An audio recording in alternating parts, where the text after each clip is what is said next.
All right, we're going to go ahead and get started, and then we'll see how the demo goes. If nothing else, I will walk you through scripts. I guarantee you I can show you some stuff. There are no worries. You will leave informed, if not satisfied. All right? Cool. Please silence your cell phones. Please explore everything PASS has to offer. I know this is only day one. You're not yet sick of these slides. You will be. Please, please, please do fill out your session evaluations. This is really important. I joke about other things, but I'm going to be serious about this. So please make sure these get filled out. All right, let's start talking SQL injection. This one makes me angry, just flat out. I get mad. I'm a very passionate person naturally, but this one I just get kind of peeved about because it is such a simple problem to solve. And yet, here we are 21 years later, not solving it. So we're going to talk about how SQL injection works, what happens. We're going to talk about how you can identify the traces of a SQL injection attack, which is probably going to be a little messy since my demo might not be working right. That part might be a little hard, but we will cover stuff as best I can. And we're going to learn how to prevent a SQL injection attack. It's not as simple as you think. My name is Grant Fritchey. I work for Redgate Software. I don't do about me slides because no one really cares that much, how long I've been in the industry or whatever. What you want to know is where do I go to get my questions answered? This is where you go to get your questions answered. I love talking DevOps. I love talking SQL injection. I love talking I don't know, all kinds of stuff. Query tuning, I might have written a book on that.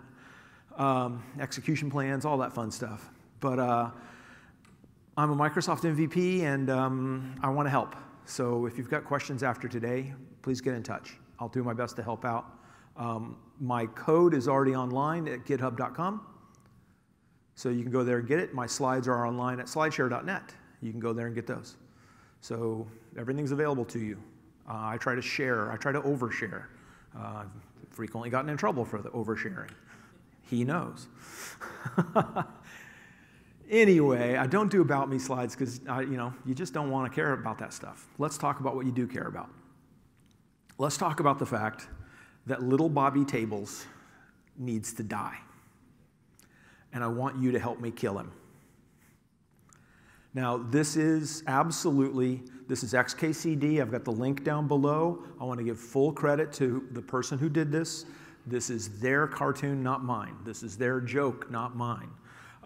Absolutely not my original material. I am using it through fair use, linking back. Everybody's cool? Okay, awesome. However, this is a great way to explain SQL injection. It really lays out what happens. Now, SQL injection is very simple to understand. You've got application code of some kind. It probably has some sort of input mechanism, and the input mechanism almost doesn't matter. Text box, whatever. That input mechanism connects up to your T-SQL through the code in such a way that Bobby Tables is created. In other words, they name their son Robert, close quote, close paren, semicolon. In other words, finish off the string, finish off the command, drop table students, semicolon. Oops. Because what happened there is someone has been able to add SQL directly to your code because the code itself is not ensuring that that's not possible. And it's just a very simple way to understand it. I mean, this is just clear as day. This is the problem of SQL injection. Nice, simple, easy to understand. That's why I use it, but I do very, very much make a huge point. It ain't mine. Everybody cool? All right. Now, here's why I get angry about it. The reason I get angry about it is the SQL injection was discovered back in 1998. It probably has been around a lot longer than that. But the original publication of what SQL injection is, all right, I got to stay away from these silly things, of what SQL injection is and how to fix it was published in 1998. That's when we discovered it and get it all figured out. I was working in IT at the time. I remember when it came out. Yes, the gray hair is real. I am old. But the deal is, SQL injection has been around for 21 years. We've known about it clearly defined for 21 years. We know the solutions for 21 years. Yet, here we go. SQL injection is seeing a 38% increase in 2018. SQL injection attacks got Georgia Tech breach, 1.3 million records, a $100 million class lawsuit against Marriott Hotel through a data breach, which was SQL injection. Absolutely. And then the one that makes me angry, because this is my favorite website in the world, iDressUp got hacked through a SQL injection attack. No, I'm joking. It's not my favorite website. It's my second favorite. Okay, I'm joking. In fact, why I'm mad is because children's information was breached through a SQL injection attack. Something that is 100% preventable. And yet children's information was leaked. Now I'm angry. This is unacceptable. I mean, I'd be very angry, equally angry, if my bank account information was leaked or anything else, yes. But this, I think, is just heinous. That there is a developer out there or a team of developers, there's a DBA out there or a team of DBAs who let that live and expose children's information. Nope. Not on my watch. Therefore, you need to help me kill Bobby Tables. That's what has to happen. We have to get rid of him. I was tweeting today about the session, hoping to bring more people in, and someone said, look, it's not Bobby's fault that his parents named him that way, and I just don't care. He has to go away. So this was funny too. It's another example of a SQL injection attack, and this one took place in Sweden. And I was doing a similar demo to a similar presentation to this, and I pulled this picture up because it's just glorious. And funny enough, someone from the Swedish Transportation Department was in the audience, and they blurted out, "That doesn't work anymore." Does everyone catch the key word? Anymore. So in other words, at one point, this was working. Yay. How awesome is that? So SQL injection is simply the ability to add code that allows you to take control and do horrible things. Right? That's it. That's just all it is. It's very simple. You can inject the SQL into the existing code, and then horrible things can occur. Now, it requires a whole bunch of stuff. You have to mess up more than one thing. It's not simply that you didn't parameterize your queries or you didn't clean your inputs. There's a whole slew of things you have to mess up. We're going to go over a bunch of them. We're going to go over a bunch of the things you have to do to prevent it. And the thing is that all SQL databases are vulnerable to SQL injection attacks. And I know Oracle says we are not. Not true. Oracle has been breached multiple times recently through SQL injection attacks. DB2 is subject to SQL injection attacks. Postgres is subject to SQL injection attacks. MySQL is, subject to SQL injection attacks, absolutely. All of them are. Now, here's the fun bit. I don't know if the new stuff from Microsoft, you guys saw, who's in the keynote this morning? Or heard of the announcements from that other conference we're not going to talk about? Filthy thing down the street in Florida. Long street. Anyway, they've announced some really cool new products that are allowing you multiple database queries, all kinds of amazing stuff, all driven by the T-SQL language, which is exciting. Anybody in here know T-SQL?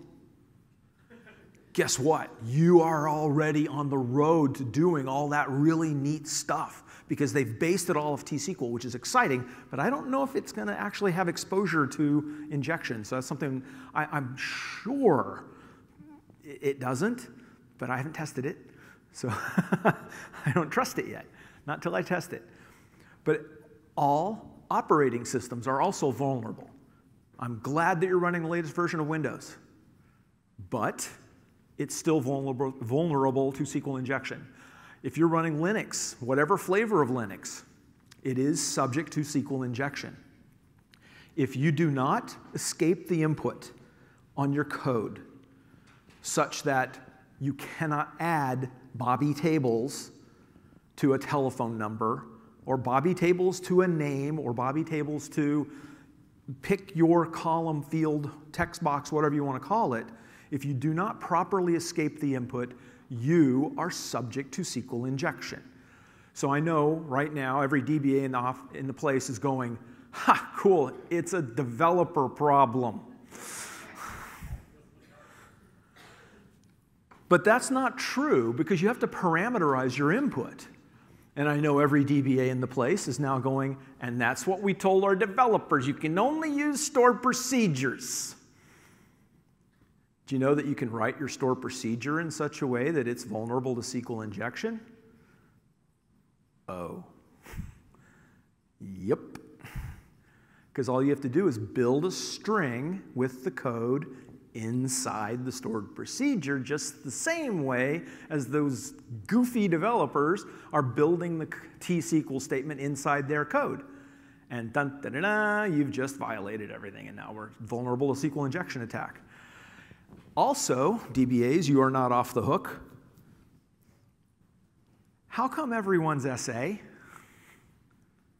Okay, they're not all SA. How come everyone's DBO? Why are we storing the Social Security information next to the betting pool for the basketball league?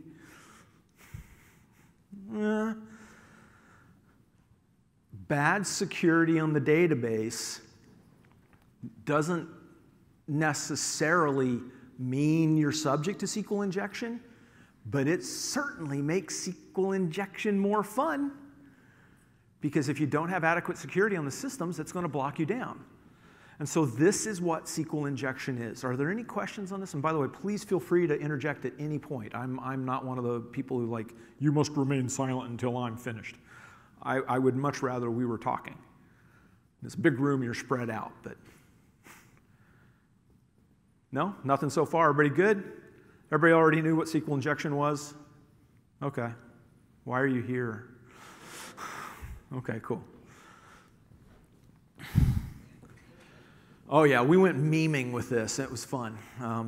Tried to track down a whole bunch of different ones. So you can't handle the SQL injection. Here's the deal. SQL injection has a bunch of different ways it can do these attacks. It's not just what we showed in the Little Bobby Tables example. The Little Bobby Tables example is the classic example of an in-band injection attack.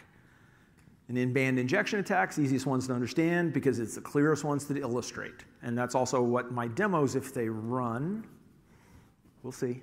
My demos run, that's what you'll see is an in-band injection attack. If the demos don't run, what I will do is walk you through every bit of the code. I want to show you exactly how SQL injection occurs, so there's no shocks or surprises. The way you do an in-band attack is you rely on two things.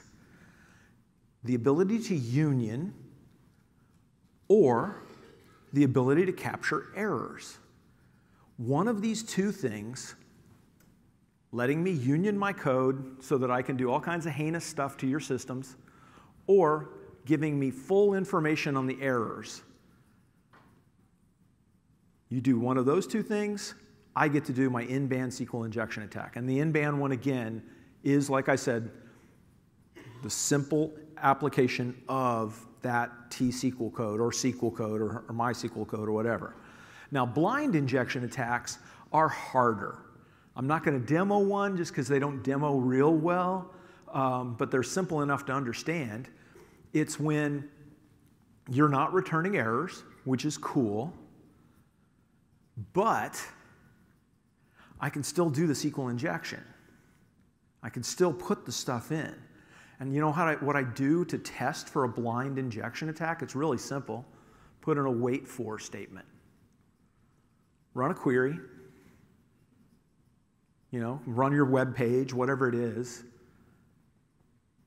Okay, it took 3 seconds to load. Wait for 10. Run it. It took 13. We're in. From that point on, it's just exploration. So you just have to do little things. Now, out-of-band injection attacks are even harder to demo, so I'm not even going to try. And what that is where you've got secondary code that can be subject to SQL injection. So someone adds little Bobby tables to a text file or something, that gets moved into your system, and your system doesn't have protections in place to prevent little Bobby tables from occurring, and dun-da-da-da, drops table students, right? Any question on these three? The most common one is in-band injection attacks. Now, what I'm not going to demo the scripts, that the script kiddies, and these are very, very simplistic scripts, but there's a whole series of scripts. They're freely available on the internet. You can track them down yourselves. By the way, you will make a list when you do those searches. I promise. I'm on the list. I know, because I've done those searches. You get these scripts, and they will do all of this stuff automatically. I'm going to walk manually. I'm going to walk through one at a time to let you understand why and how it works, to understand the mechanisms behind the SQL injection. Because it's not just for you to get the job done. It's not enough for you to say, like, well, okay, we put parameters in place, we're probably okay. No. You want to see how and why they're doing the attacks, because there's probably other vulnerabilities. Also, by the way, I meant to mention this on the last slide. Don't get cocky, developers. It's not just SQL. There is a thing called Java injection. And there are other injection vectors in other coding languages. If they are not strongly typed, or you are writing bad code, you can get injection attacks from those as well. So, yay. Life is awesome, right? No? Okay, just me. Fine, I'll take it.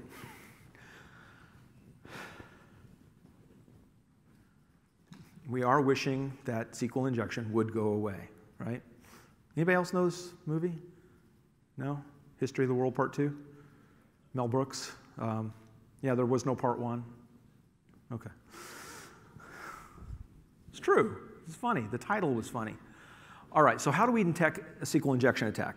First thing to note, you can't detect them all. Sometimes there's ways that they can do it that you're just not going to see. But here's the deal. What we're going to look for is some very specific issues. One of the biggest ones is failed logins. Should we be seeing any or few logins onto our production servers? Anybody? Is that common? You've caught a SQL injection attack before? Oh, you failed login. It was no one in the company, and you got a failed login. Yeah, that's somebody probing, right? And so it's a very common practice to start doing with SQL injection is trying to change logins. That's just one of the things that you'll do. So you'll see failed logins a lot if you're under attack from SQL injection. The other thing you're going to see a lot, and you got to think, remember, this is a production server. In a dev server, would I be monitoring for incorrect syntax error? Heck no, I'm assuming the developers don't know T-SQL anyway. That's funny. I'm kidding. It wasn't funny, but I don't want to pick on developers unless I'm also picking on DBAs. And then I pick on everybody, and that's cool. Anyway, if you see incorrect syntax errors in your production server, that's absolutely an indication that you're under attack, because there should not be a capability to add T-SQL that's not right into your production servers. I mean, unless you just did a deployment and something you deployed wasn't quite right. I mean, sure, there's extenuating circumstances where that's a normal occurrence. But for example, again, Sweden, I don't know what's up with Sweden. during the talk there I gave, a guy came up to me, he goes, so here's the deal. There's a tab on this one web page that we have, and it's just a big text box, and it has T-SQL on it. I mean, it just puts in T-SQL. Dude, that's not even a Sql injection attack. He's, oh, okay, that's good. I'm like, no, it's not good. It's not good. You're letting people run queries against your database unfiltered in any possible way. And he's like, well, yeah, but they like it.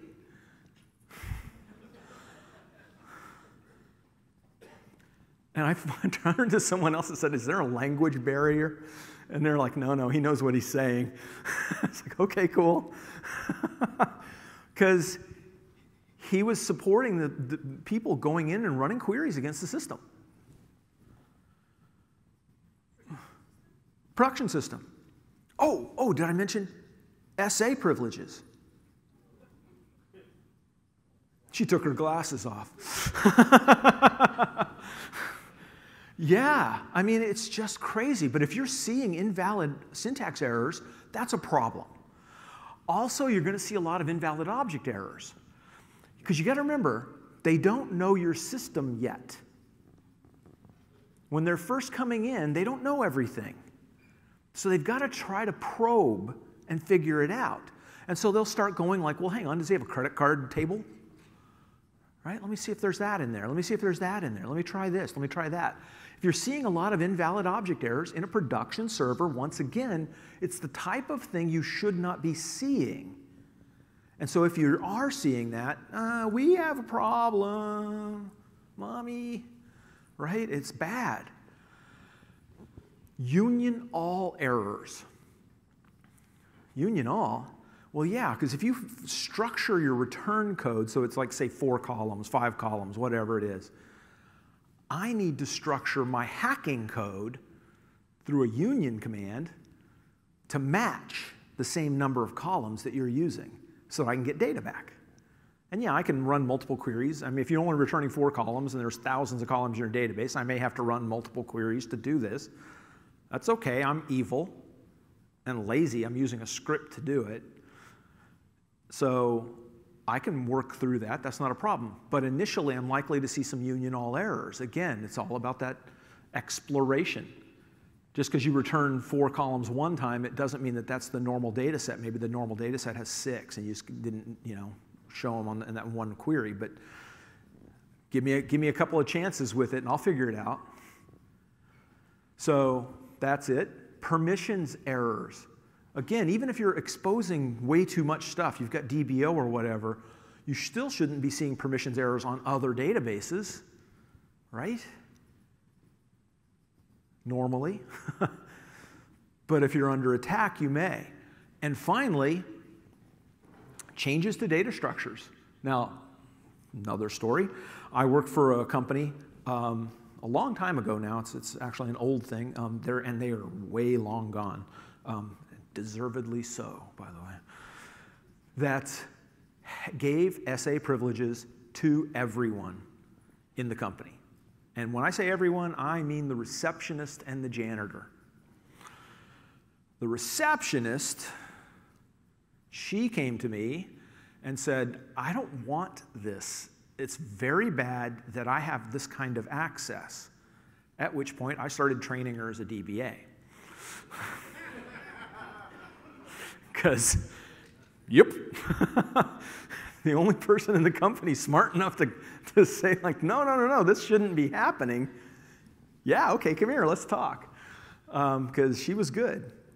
But if you start seeing, and the reason I bring that up is because everyone had SA, everyone would go into our production system and, quote, fix things, unquote. Oh, yeah. Including the time, and by the way, do you know that in SQL Server 7.0 you could drop TempDB? I didn't either, until the sales guy went in and dropped TempDB because we don't want anything temporary in the database.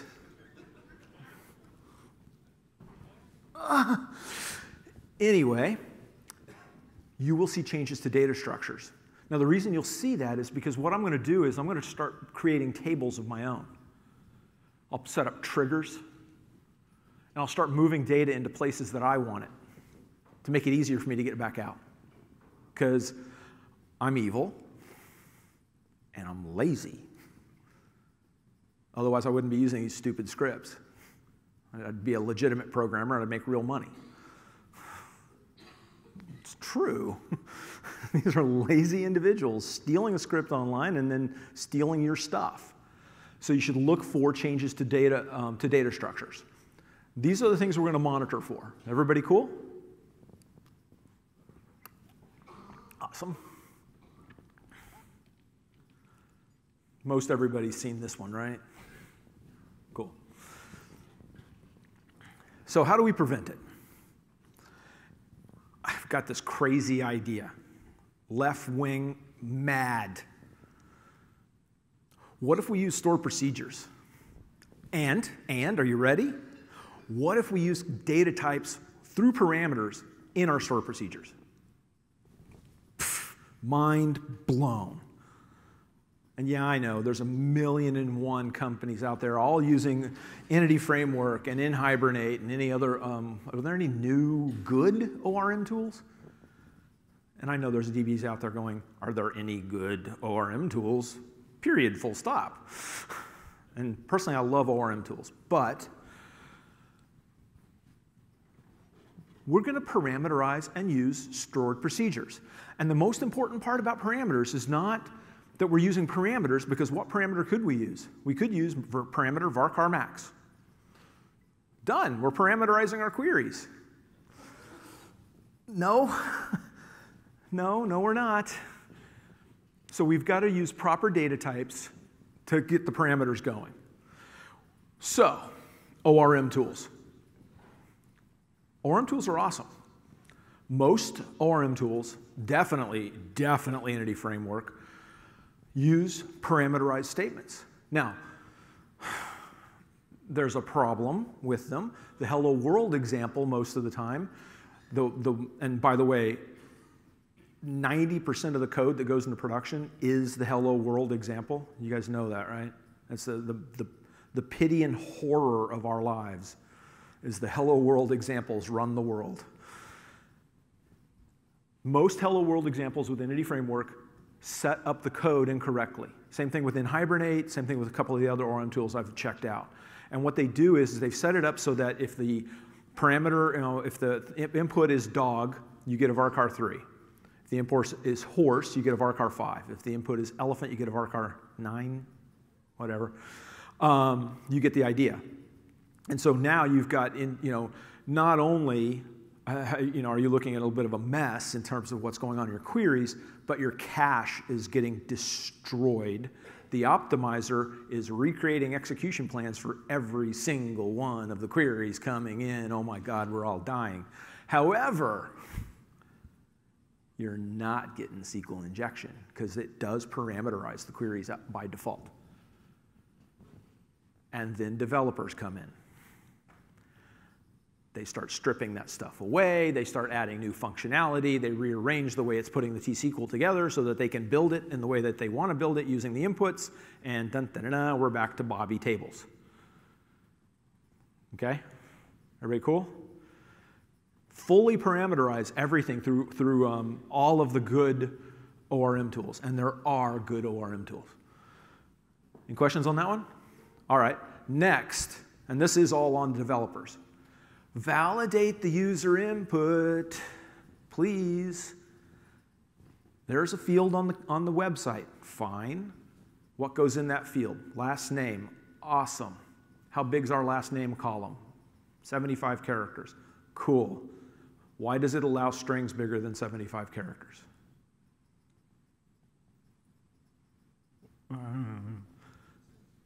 Let's put, yeah. Someone said it in the back. He's dead on accurate. It's easy. I'm lazy. I freely admit it. Probably, and I'm not throwing rocks this time, probably most developers are lazy too. If it's easy, let's do the easy thing. If it's a phone number, let's say it's a phone number in the United States, because there are phone numbers that do take letters in other countries. And no, the phone doesn't have a number, you just have to, anyway. Why would it have letters? Let's make it numbers. If it's a number field, age, why would it allow anything but numbers? Why are any of our fields in any of our web pages or any of our applications allowing anything in them other than what they are supposed to be? Period.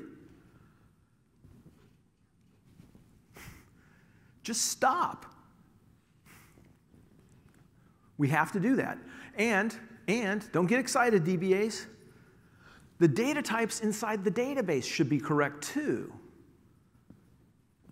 in order to prevent these guys from doing this stuff. If it's supposed to be a date column, make it a date column. And I know, I've heard this before a million times. Yeah, but the company likes a certain format on the dates that, so we're going to put it in as a string. You lose date math. I mean, it's just, and by the way, you've got to do all kinds of casting everywhere, and I'm sure that doesn't affect execution plans at all. Oh, no, wait, it does. Right? It causes all kinds of problems. So we're going to validate our user input, and we're going to use correct data types. Next up, error handling. Do it. Have error handling. Creepy, creepy thing, and I see this all the time. Freaks me out. You load a web page. It errors out. There's something wrong with the code. Something happened. A deployment happened. Something happened. The error comes back to the web page, and it lists the database. Cool. The table and the columns in the error message. And every once in a while, I just start laughing. The login and password in clear text.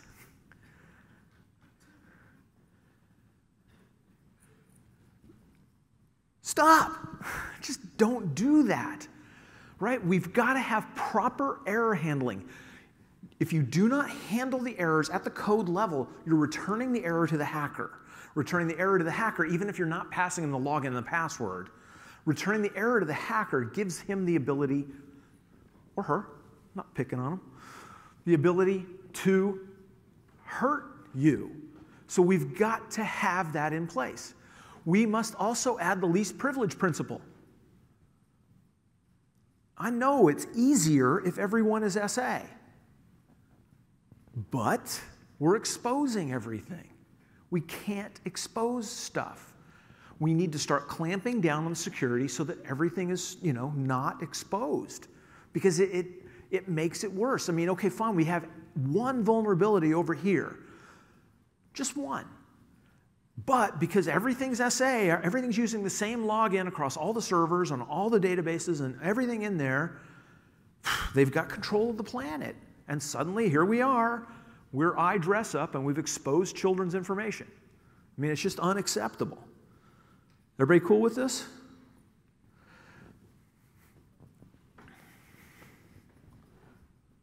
Blazing Saddles, the movie that could never, ever be made again. I mean, it offends the planet, and yet is funny, really, really funny. Okay, so there are additional mitigation techniques. There are other ways that we can ensure that we're not going to get Sql injection.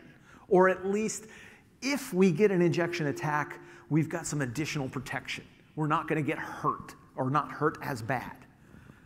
First up, encryption.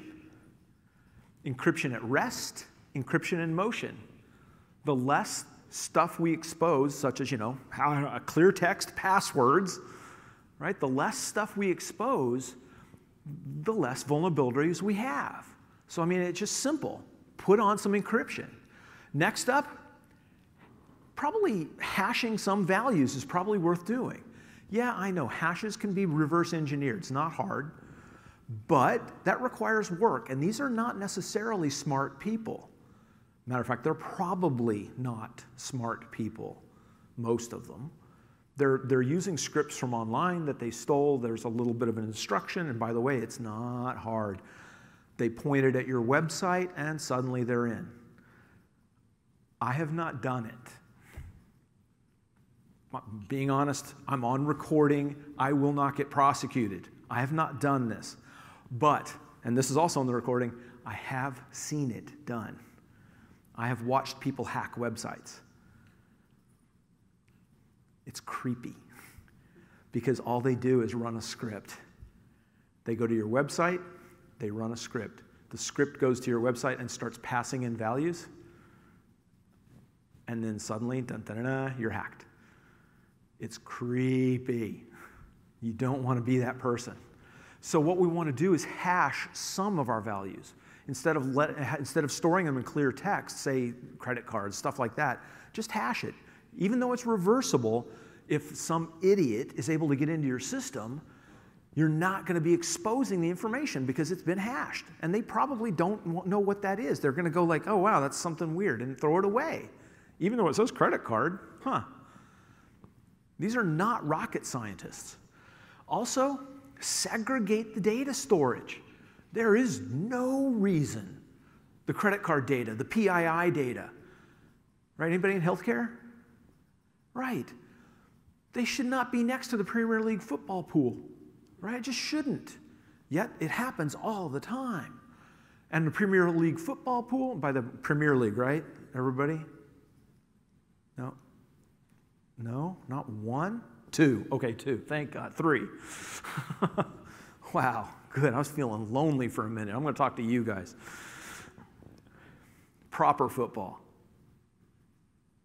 Soccer. Okay.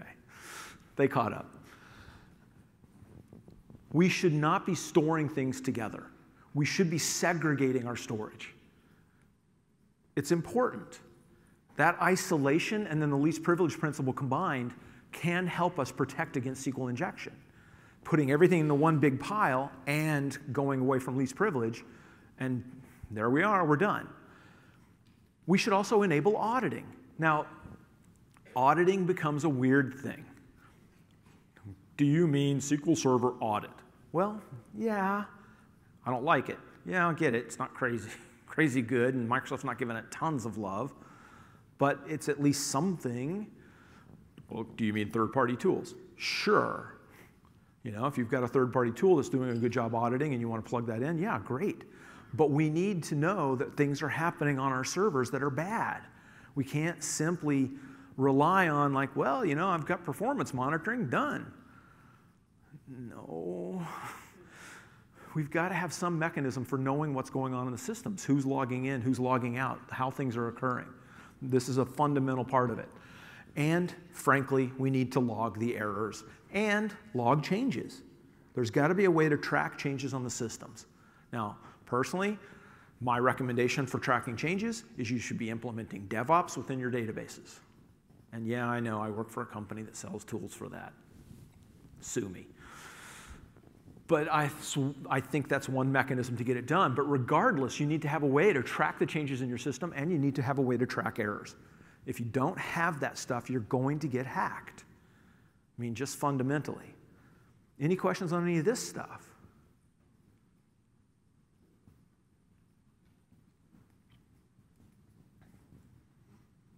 Monty Python. All right, let's start playing, if we can. Oh, man, fingers crossed. Give me a second. I need to be able to see. And if we can't play, I'm still going to walk you through the code. So you're not going to get ripped off. You just won't see it run, which makes it less fun, I won't lie. But give me 1 second. I tried to start the download before I left you guys, before we started talking, but I didn't want to wait. Come on, Grant.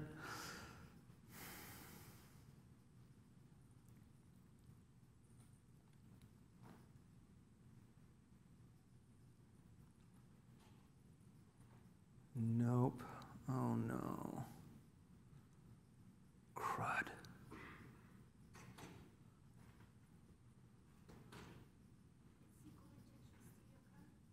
No, yeah, no. There were some issues. I had a couple of issues with my server. I thought I'd reset everything because I've got it all running on a virtual machine, but there were some issues on the virtual machine, and I thought I reset it all correctly, and it turns out I didn't.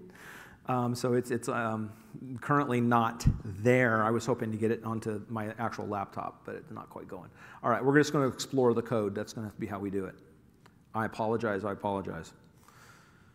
All right, let's go into PS1. Don't worry, we're going to zoom in.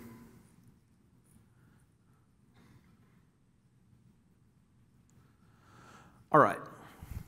So what I've got, when the demo works, and you guys can download this, and it does work, but it's just not going to work today, so we're going to kind of dance around a little bit.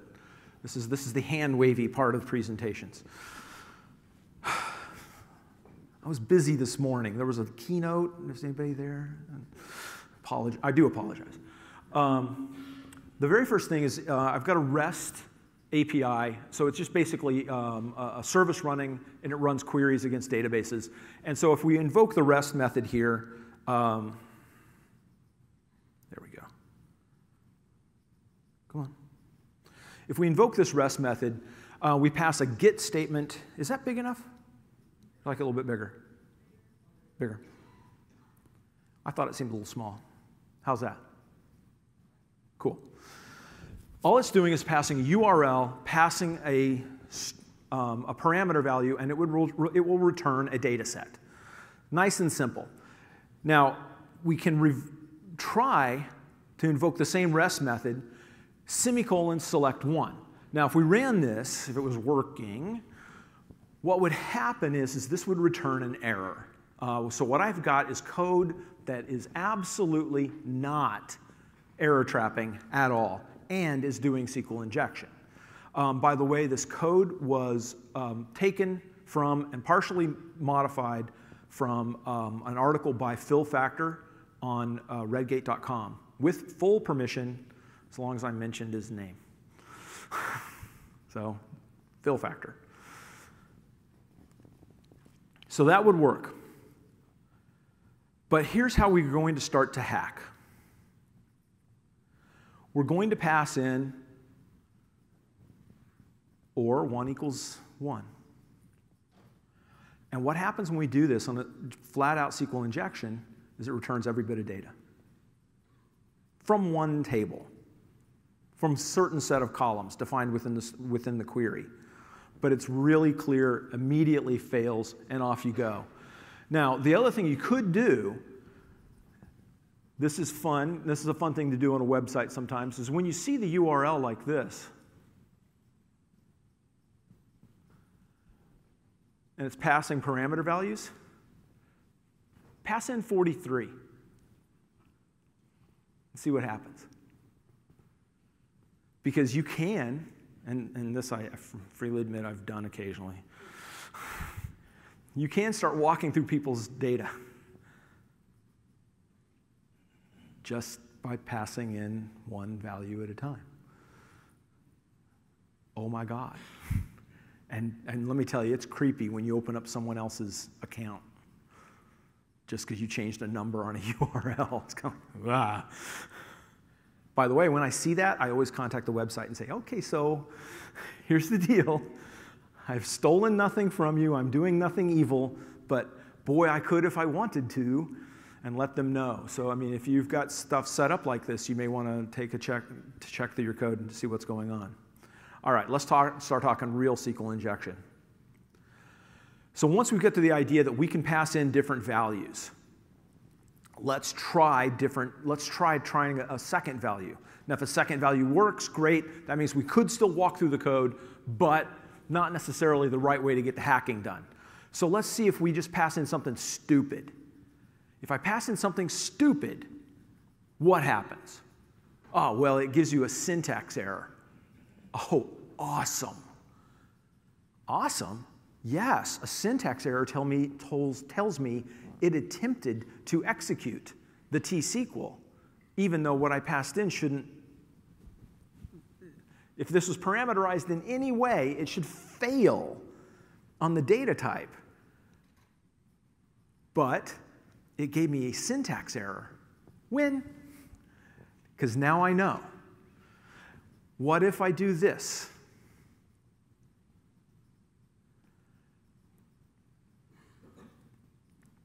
Again, another syntax error. Okay, cool. We're in trouble. Let's see if we can do this. Pass in the local host where 1 or 1 equals 1. And then, hey, it's all PowerShell. Pipe it to format table. Guess what I get? Everything. It all comes back from one table. But cool, I'm in. And this is the start.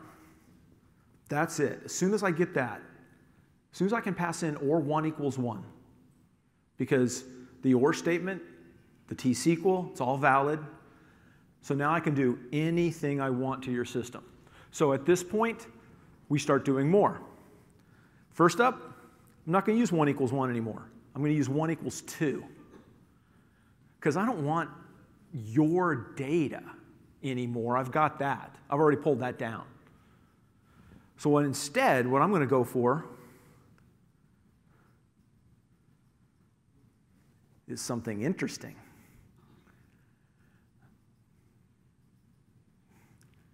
Can I get that? Oh, yeah, look at that. I can, right? If we could run the demo, we can right now. I feel like an idiot.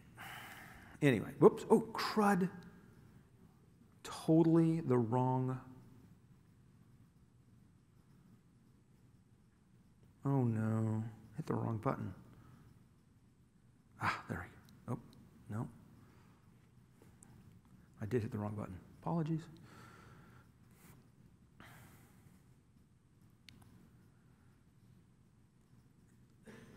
So now, let's do this.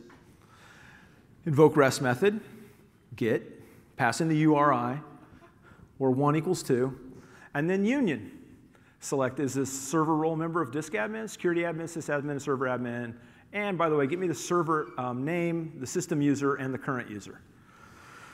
Oh, yeah, and then do a union and say, is it a member of DB owner, security admin, access admin, DDL admin? Give me the database name, give me the system user, and give me the current user. Guess who has everything he needs to have fun now? Me. And I'm evil. So I'm going to have some more fun. Let's look through your tables. Select object name, table name, modify date, schema ID, and principal ID. Let's just get them all. Oh, cool, I've got a data structure. Does anything have credit card in it?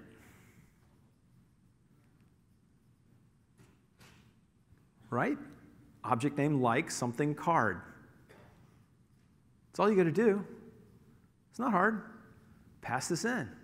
Nice, simple script. These scripts are not magic, by the way. These are not, I'm not showing you the cool stuff.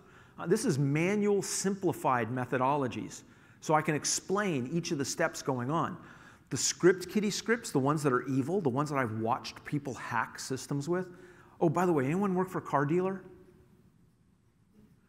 Car dealerships are notorious. The hacker friend that showed me this stuff, and this guy's awesome. Anyway, he's like, oh yeah, car dealerships are the best. He will actually go in to Google Maps, find all the local car dealerships, and then start walking through them from the location he's at, and he'll find ones that are exposed. I don't know why. He doesn't either. He's like, I have no idea why car dealerships are always so easy to hack, but apparently they are. If you support anyone from a car dealership, if you love anyone with a car dealership, tell them to go fix their systems quick, because they are being attacked regularly. It's weird. So, right, can we get everything? Let's just start running queries. I mean, because once I can start doing system calls, I just start running queries. So I'm going to call in, get your credit card ID, the card number from the sales credit card. I'm going to break it out. I'm going to get the expire month, the expire year, and the card. None of it's encrypted. Every bit of it is exposed. I can pull it all out. And so now I've got the credit card information. Done. Let's check something else. What kind of security do you have set up? How did you set up your security? Is it integrated or not? Are you using mixed authentication or Windows authentication? Cool. Well, let's create our own backdoor.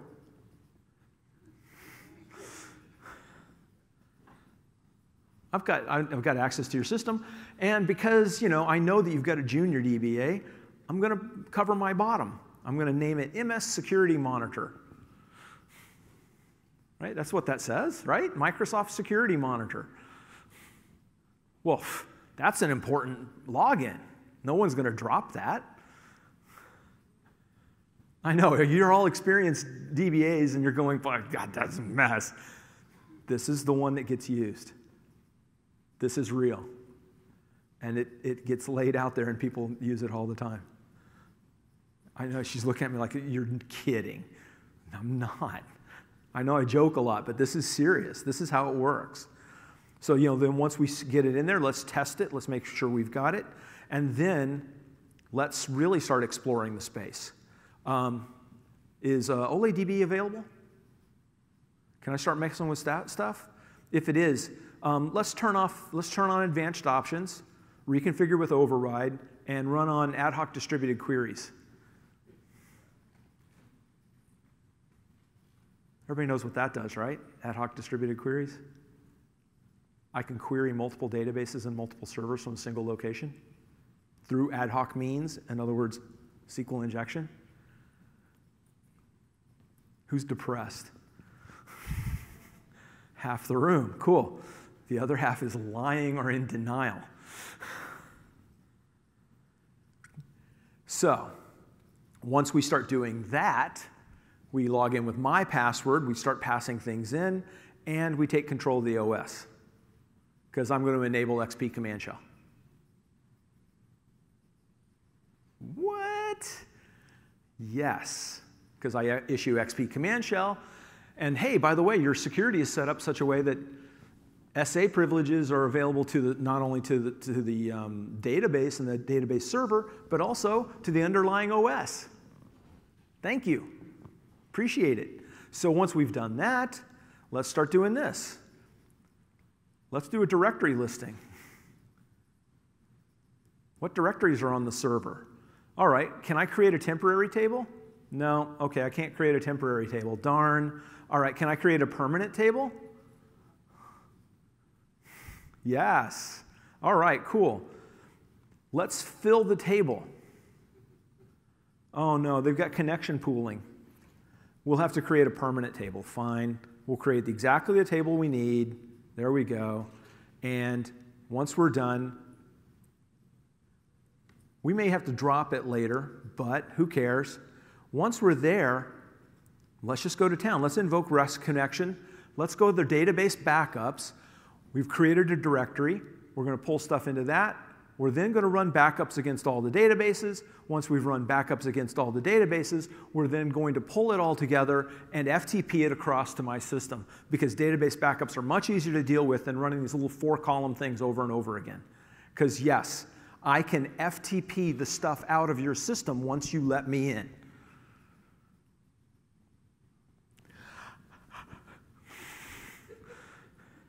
Who needs to leave? Anybody need to run and call the office? Because this is bad. This is how it occurs, right? And this is it. I mean, we're down to the end. I know you guys didn't get to see the scripts run, but trust me, they all work. And I know they all work because there's constant hacking going on through SQL injection attacks. Now, I read, I studied a lot of this stuff. Redgate Software, my employer, got very fascinated with the GDPR. One, because they're headquartered in what is still currently the EU, the UK. Anybody from the UK? How's Brexit going today? Anybody? Oh, God, I didn't even notice you sitting there. You want to throw something at me? Just for saying it? Oh, really? I'm pretty sure that every single person from the UK, their blood pressure spikes when they hear Brexit, whether they support it or not. I apologize for making your blood pressure go up. Where was I? Oh, yeah. They were very fascinated with the GDPR. the organization was, mainly because they were in the EU and they needed to have the protections against being sued through the GDPR, but also because it was an opportunity for doing some tooling. But because of that, I've been reading lots and lots and lots and lots and lots of security, because fundamental part of GDPR protections is security protections. And so that's how we fell into doing a lot of this stuff with data injection, SQL injection. Data injection is a good thing. SQL injection is a bad thing. So we've been studying this stuff a lot, and it's just frightening just how simple a lot of it is, and the ways that people can get in there. There's a Linux implementation called Kali Linux, K-A-L-I, and you download that, and it comes with all the hacking tools you need, every single thing you need to go hacking. Now again, you've made a list. Guaranteed, you're going to get observed if you start using this for hacking, and you may get tracked down, maybe. Of course, if you set up a VPN through South Africa and then have that redirect to another country and then do all your hacks through that double hop, and yes, this is how my hacker friend showed me how to do it, then you're very much protected from this stuff. There's a whole bunch of ways to avoid getting caught. So there's almost nothing, a lot of us can do. If you've got the exposures, you're going to get hacked. I mean, it's just kind of that way. I wish I could say something other than that. Now, there are other ways to get more information on this. The first and most important is OWASP, O-W-A-S-P. And by the way, if you go and get the slides on slideshare.net, these are links, and you can track them all down. Feel free to take pictures. It's all shared. OWASP is really important for a couple of reasons. One, it tells you what kind of hacks are occurring. The top 10 in 2017, guess what was number 1? SQL injection. But it also has something else. OWASP publishes scripts showing how SQL injection occurs in multiple languages. So you're not simply going to have to look at, if you're doing Java, you can go and look and see, this is how Java SQL injection occurs. If you're doing .NET, you can get an example showing .NET. But that OWASP information, not only does it help you see how this occurs, but it also allows you to educate your development team in the language that they know, which is fantastic, because you don't want to, the whole goal here is not, we've cracked jokes about DBAs, we've cracked jokes about the development team, but the fact is this isn't about throwing rocks. This is about killing Bobby tables. This is about making this problem go away. So we want to communicate that stuff. Also, I really recommend, and I searched a long time to find this exact thing, SQL injection attacks, a cheat sheet for business professionals. Because you've got to convince your business that this is a problem. And this is a fantastic resource. I spent a ton of time trying to find something that was, clear enough for the business and showed the business reasons, and communicated in a business-focused language.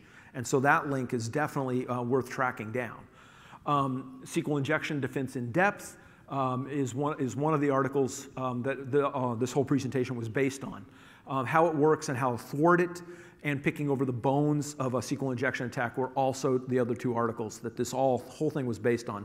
And picking over the bones of the SQL injection attack does have all the similar set of scripts that I just ran. Not identical, but very similar. Also, I recommend how to detect SQL injection attacks. Fantastic article. It gets into the specific error numbers that you want to start looking for. And so it's one of the ways to get around it. And then finally, the National Cybersecurity and Communications Integration Center reports, and this is a US agency. There are other agencies in other countries that do the same thing. But it reports on the attacks that have been occurring and reported to them, because there's all kinds of reasons that they have to get reporting on it. and they show what kind of attacks are occurring, how they're occurring, mechanisms for prevention, so it's all a great resource. And then finally, it's not a great resource for learning. The SQL Hall of Shame. It's not. It is not a good place to go to learn. It is a great place to go to point and laugh. Because it's basically when reports come out, so-and-so was hacked, a SQL injection attack happened, hey, cool, here they are, this is the one, yeah, your turn, right? That's all that's for. That's for entertainment purposes. You won't learn anything from it, but it's fun. Okay? Awesome. So hopefully we hit these goals, and otherwise, we've got about 10 minutes left. Are there any questions? Yes, sir. You mentioned that Redgate's investment time and resources into this topic. Is there anything that Oh, okay, so the question was on a Redgate product. Could you go to the floor and ask that question? I don't want to. This is a community session. It's not a Redgate session, so I don't want to talk Redgate tools. It's not cool. Is everybody okay with that? Okay, thank you. And thank you. I'm not trying to be mean. Any other questions? And by the way, I have an answer. So I'm assuming you're showing us this so that we can take these scripts, go back to our own place, and try to see if we can hack our own system. He said, I'm assuming you're showing you this so we can take these scripts back to our own place. And okay, now hang on. And try to hack our own systems to show whether or not there are vulnerabilities. No. I want you to take these scripts and use them to educate yourselves and educate your development team. Don't attempt to hack your system, because there's a chance they've got monitoring in place and will catch you and assume you're evil. And you might get fired. What if you talk to your, you talk to your IT team and say, like, look, can we just try a couple of these and see what happens? Yes, that's fine. Yeah. Get permission first and then try it. Yeah.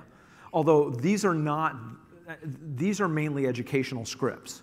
There are more evil scripts you can track down that will really, really test the system. If you want to test your systems, the reason I brought it up, the Kali Linux OS distribution, get that.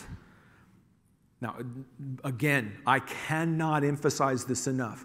Get permission from the boss before you run it. I don't want anyone fired because they went, well, Grant said it was okay. No. Don't get in trouble because of me. So you said it's been 21 years of having this issue. Is there any plans for SQL Server to actually implement something? Oh, great question. You already know the answer to this, don't you? Great question. All right, so 21 years of this stuff, why isn't it implemented within the engine? Why doesn't SQL Server have something to prevent this stuff? SQL Server has implemented in SQL Server 2019 a first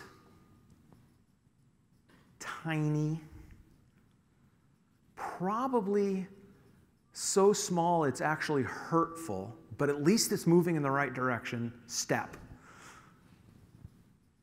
They have an ability to turn on a thing that will prevent a couple of the different mechanisms of getting this out. Primarily, it will not let errors return to the client. You can stop syntax errors and all that stuff in 2019. So yeah, they've got a couple of little things that are there. It's moving us in the right direction, but it ain't there yet. There are third-party tools available out there that proclaim, put us in place, and between your website and your database, and no SQL injection attacks can occur. And some of them I've seen work, some of them I have seen not work. There's some issues around them. I don't promote them because it doesn't seem like there's a consensus that we've got something well functioning there yet. So the shortest possible answer is no.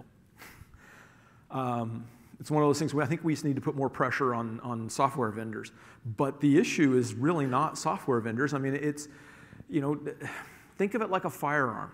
right? Whether pro-gun or anti-gun, it doesn't matter. Someone hands you a firearm. If you load it, chamber around, hold your foot up, and then start frantically pulling the trigger, what did the gun manufacturer do wrong? And I kind of think of SQL injection, and I'm, again, not pro or anti-gun, just you get the example, right? Let's not start a fight. I mean, the same thing, get a hammer and start pashing your fingers, right? What did the hammer manufacturer do wrong? I mean, SQL works the way it works. It's the code we're writing is killing us. However, it's a great idea because, okay, fine, we're not going to be able to fix the code. Either it's legacy and no one knows even how it works anymore, or there's all kinds of business reasons why, well, no, we can't spend time on this. We got to put new features in. New features are the only thing that we can ever do. New features. You know, that's definitely, who else works there? Cool. I do. I work there. So we need maybe to have fundamental changes to the underlying infrastructure that prevents it. Yeah, because that might be the only way to get it done. I mean, it's entirely possible that that's what has to happen. Or some of the languages being written now are starting to think about the fact that maybe strong data types have a reason for existing, and that's the only kind we can use. I mean, so it's true. It is true. They're starting to move in that direction. It's like, well, okay, so fine. Weak data types or no data types is really easy. Easy is good because easy is fast. And hey, we're now getting fined for GDPR violations because we had Sql injection vulnerabilities because we went easy and fast instead of doing something right. Yeah, it's a fight. You know, I mean, flat out, it's a fight. 2 minutes. Any other? Oh, no, sorry. Can't even read a watch. 5 minutes. Any other questions? Yes, ma'am.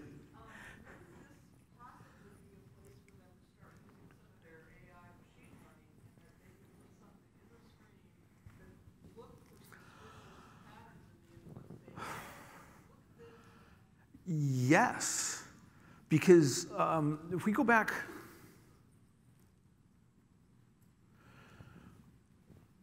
we just have to look for these patterns. That's all we have to do. Standard monitoring tools can do this. I mean, like, come to the booth. I'd love to explain it. Standard monitoring tools can look for this stuff. It almost doesn't require AI, although a little bit of AI in front of it would help, and especially if they can do it within Azure SQL database. Right.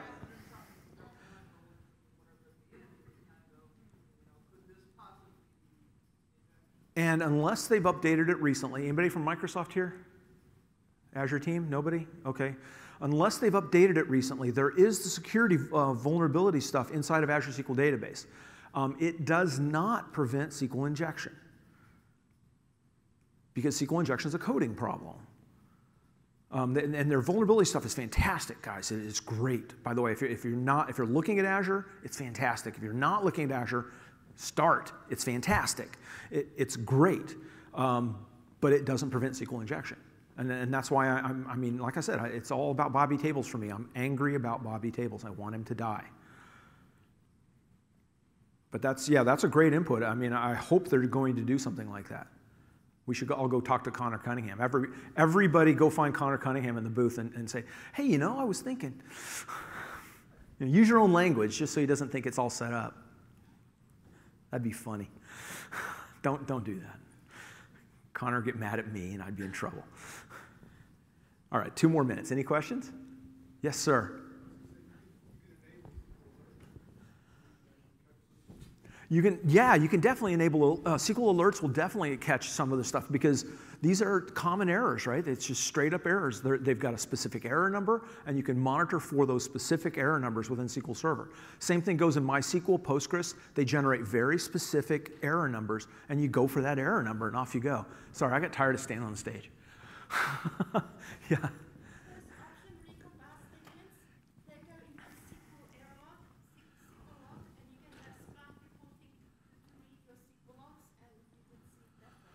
Option recompile goes into the error log? Well, I know, yeah, Splunk looks at logs, and you can use Splunk to monitor. Yeah, I get that. I'm just not remembering that recompiles go to the error log.